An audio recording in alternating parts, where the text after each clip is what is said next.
অল্প বয়সে ফ্যামিলির দায়িত্ব নেওয়া ছেলেগুলো বুঝতে পারে বাস্তবতা কি। যে বয়সে তাদের বন্ধুদের সাথে ঘোরাফেরা করে দিন কাটানোর কথা, সে বয়সে তারা ফ্যামিলির দায়িত্বভার মাথায় নিয়ে ঘোরে। একমাত্র তারাই বোঝে জীবন কি। যে বয়সে ফুরফুরে মেজাজ নিয়ে ঘোরার কথা, সে বয়সে ফ্যামিলির চিন্তায় ডিপ্রেশনে ভোগে। যে ছেলেটা কষ্ট হবে বলে কখনো কাজ করেনি, আজ কাজ করতে করতে হাতের চামড়া খসে পড়ে যায়। যে ছেলের পকেটে টাকা শেষ হওয়ার আগেই বাবা পকেটে টাকা দিয়ে দিত, সেই ছেলে আজ তার পকেট খরচ সে নিজেই জোগায়। একটা সময় পর বুঝতে পারে ভাই বন্ধু কেউ পাশে থাকে না, মন খারাপ হলে তাদের পাশে কেউ থাকে না।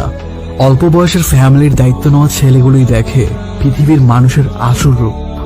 ফ্যামিলির একটু ভালোর জন্য, সুখের জন্য তারা স্যাক্রিফাইস করে দেয় তাদের জীবনটুকু। অল্প বয়সে ফ্যামিলির দায়িত্ব নেওয়া মানুষগুলোর শেষটা সুন্দর হোক।